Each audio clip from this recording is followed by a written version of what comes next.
Hello everyone, myself Dr. Mona Lisa. So here I am there for explanation of osteology of the mandible.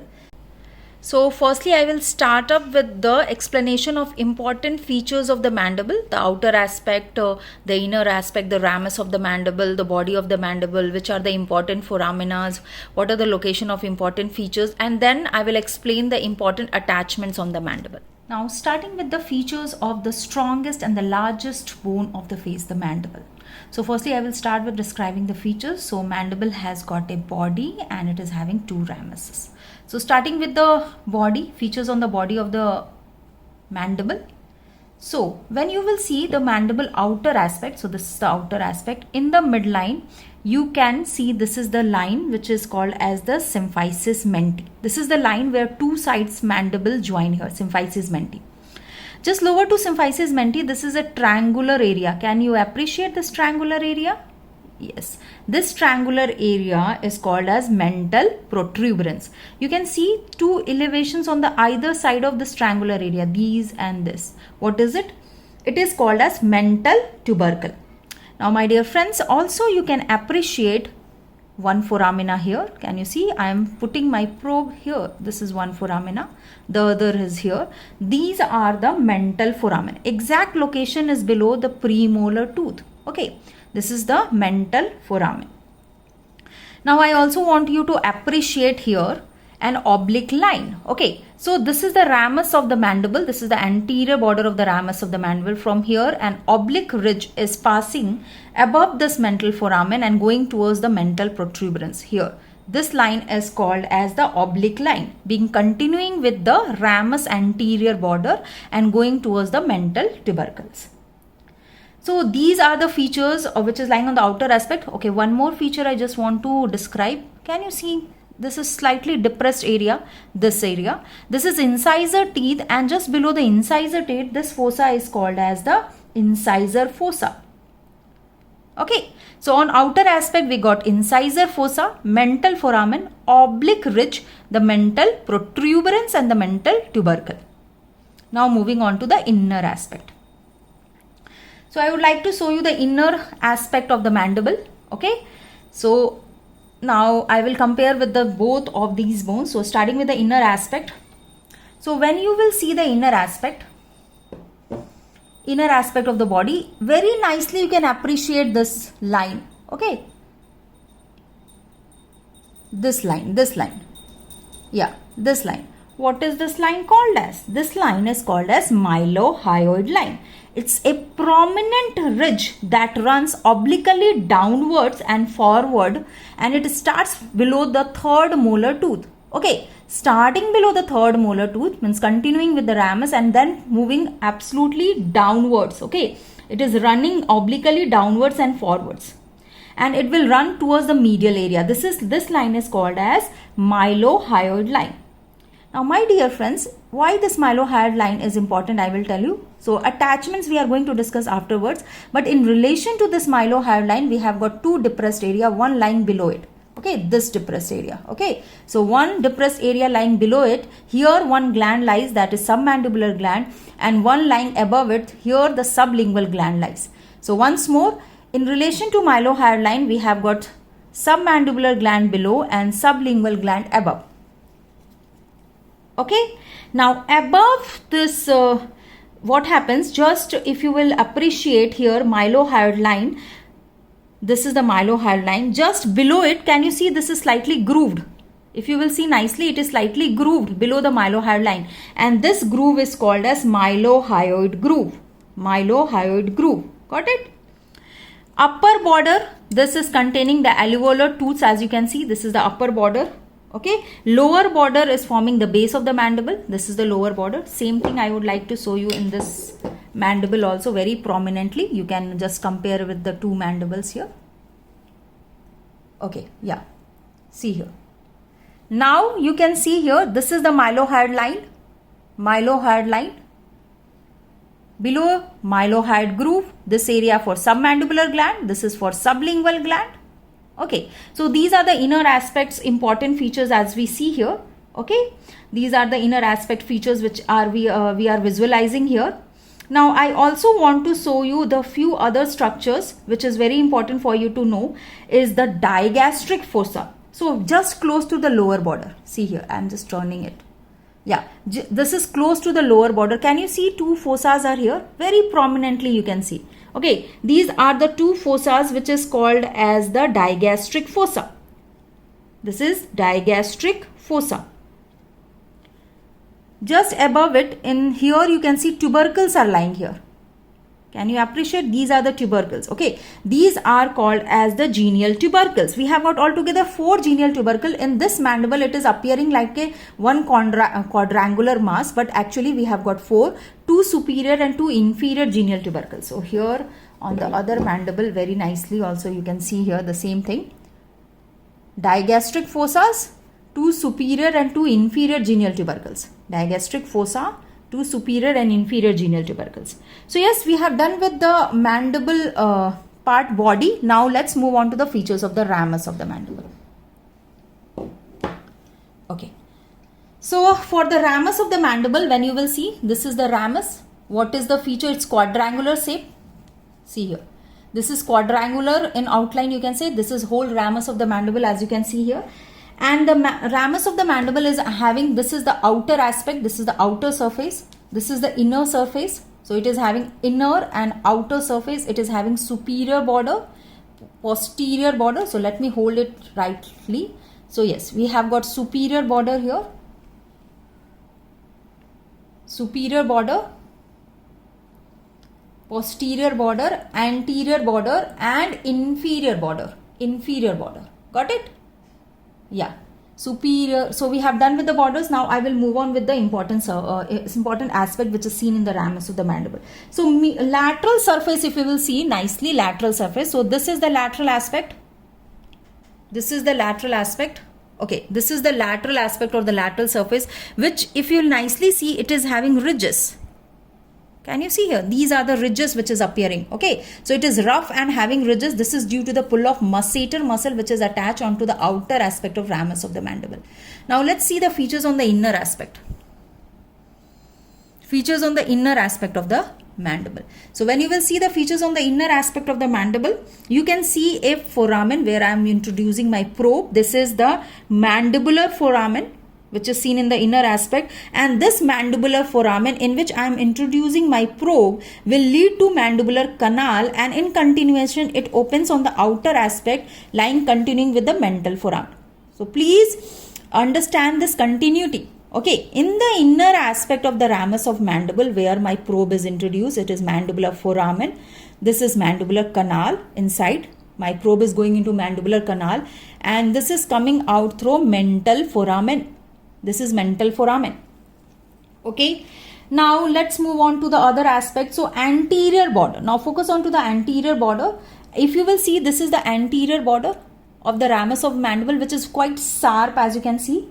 Okay. It's sharp and projected. Okay. So this anterior border is called as coronoid process. It is called as coronoid process. And anterior border is posteriorly, you can see it is enclosing a notch. This is called as mandibular notch. Actually 2 structures are there. This is coronoid process anteriorly and this is condyloid process which is lying posteriorly. It is, as you can see, it is broad in the upper aspect which is covered by fibrocartilage and it is taking part in formation of temporomandibular joint. So just below this part you can see it is constricted. This is the head of the mandible or condyloid process. You can say head of condyloid process. This constricted part is called as the neck of the mandible condyloid process, and anterior to it, it is slightly depressed. Can you see the black color depression I am showing you? That is called as pterygoid fovea. This one. Okay, this is the location of pterygoid fovea. The anterior depressed area lying onto the anterior of the neck of the mandible just below condyloid process. This is called as the pterygoid fovea. Now, so this one is the upper border which is formed by the mandibular notch. This is the posterior border. This is the inferior border. And my dear friends, if you will see, posterior border and inferior border is meeting at this point, and this level is called as the ramus of the mandible. So this is called as the angle of mandible. So once more, just see here. Slightly, yeah. This is the posterior border, this is the lower inferior border. This is the posterior border, this is the lower inferior border, and where it is joining this part is the angle of mandible. This is called as the angle of mandible.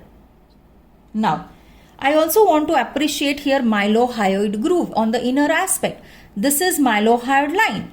Okay, this is the mylohyoid line. Below it, this is grooved area which is starting from the anterior aspect of mandibular canal. This groove is called as the mylohyoid groove. This is mylohyoid groove. This is mylohyoid line. This is mylohyoid groove. And you can see this mandibular foramen has got a covering over it. Can you see here? This part is called as lingula. This is lingula which is covering the opening of the mandibular foramen. So we have seen all these structure in this mandible. Can we want to appreciate the same thing on this mandible? So because, see here. So my dear friends, you can see mandibular foramen continuing with the mandibular canal, mental foramen, upper border, notched mandibular notch, coronoid process, condyloid process, outer border, the ramus of the mandible, outer aspect, lateral surface, posterior border joining with inferior border forming angle of mandible, mylohyoid line, very nicely you can see, and just anterior and below it, this is a groove, that is mylohyoid groove. Okay, other features which we have seen: tubercles, digastric fossas, pterygoid fovea. This is pterygoid fovea. Okay, just anterior to this condyloid process, pterygoid fovea. Condyloid part is taking part in formation of TM joint covered by fibrocartilage. Coronoid process, two projections here. These are two coronoid processes.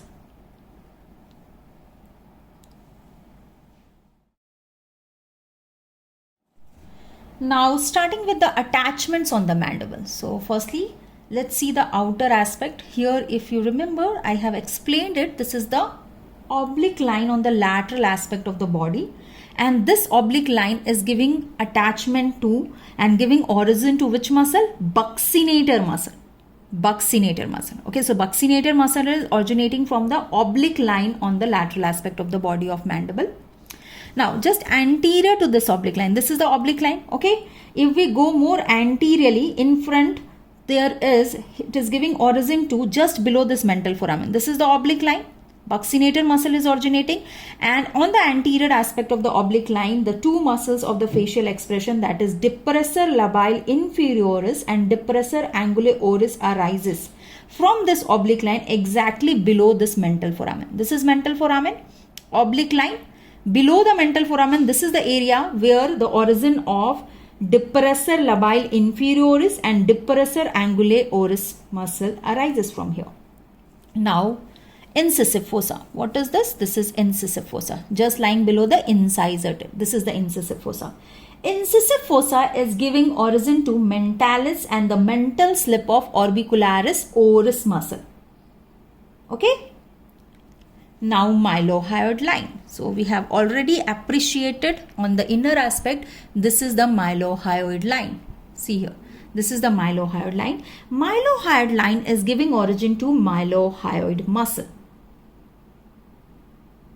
Now, this is the mylohyoid line. Okay. And if we will see the superior extent of the mylohyoid line, you can say the superior constrictor muscle exactly is originating above the posterior end of mylohyoid line. See here, this is the mylohyoid line. If we extend it posteriorly, here is the area where the superior constrictor muscle is getting origin. The pterygomandibular raphe is also attaching on this point, and you can say superior constrictor muscle and that of the pterygomandibular raphe both are in continuation, and exactly location is below this third molar tooth. Mylohyoid line giving origin to superior constrictor muscle and also attachment to pterygomandibular raphe. Now, my dear friends, we have clearly seen the genial tubercles. These are the genial tubercles. Okay, this in this mandible, it is in a quadrangular form.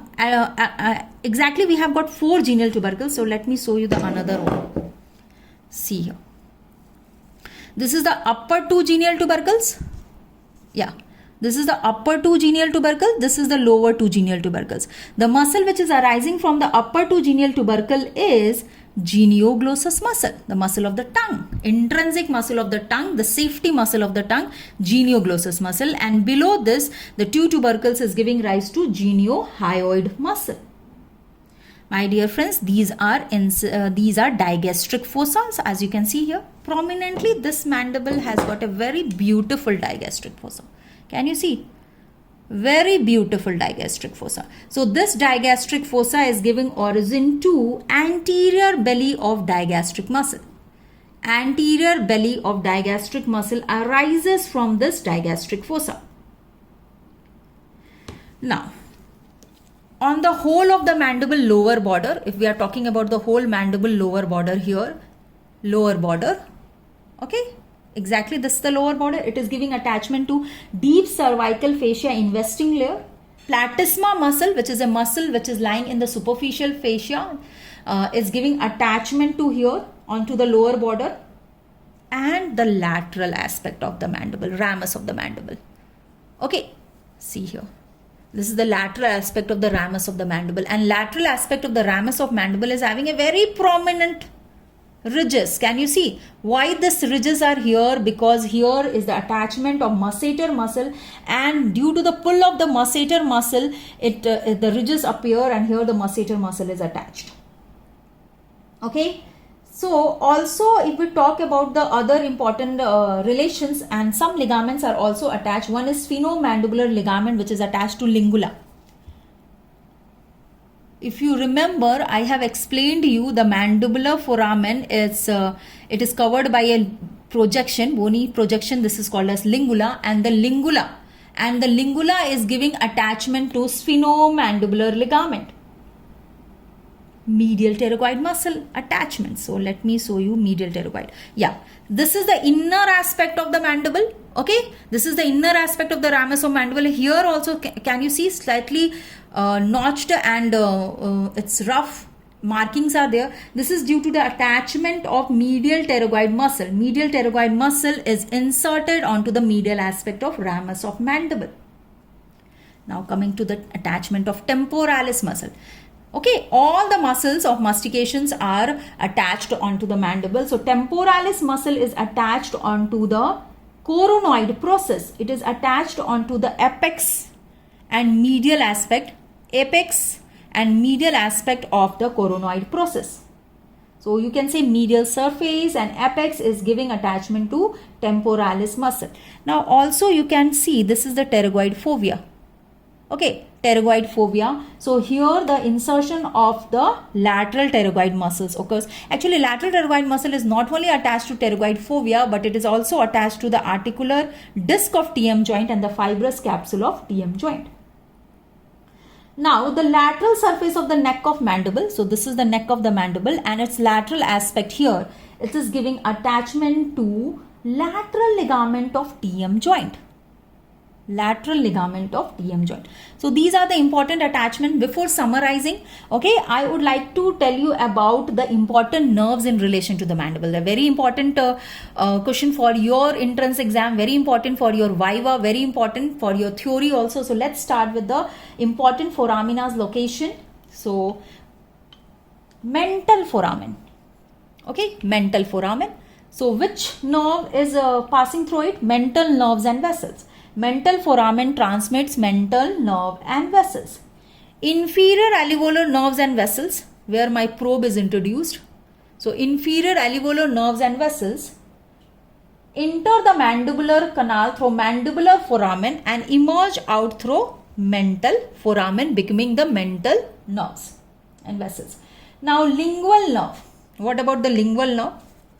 So lingual nerve is related to the medial surface of ramus of mandible in front of the mylohyoid groups. This is mylohyoid line. This is mylohyoid group. So above it here, we have got the relation of lingual nerve. Lingual nerve, inferior alveolar nerves and vessels, mental nerves and vessels. Also, we have got the relation of masseteric nerves and vessels. So, masseteric nerves and vessels is passing through the notch. This notch is called as mandibular notch. Masseteric nerves and vessels. And auriculotemporal nerve is related to the medial side of neck of mandible. This is the medial side of neck of mandible. Here there is relation of auriculotemporal nerve. Okay. So with this we have done with all important attachments which is seen in the mandible. Okay, all important attachments, all the important features of the mandible, all important nerves which is related to the mandible. So I think this will be useful for you to solve the image based MCQs which is asked in INICT, the next examination, the NEET PG, and also it will be useful for the first year students to understand the details of muscles of mastication, important nerves related to the mandible. So thank you so much.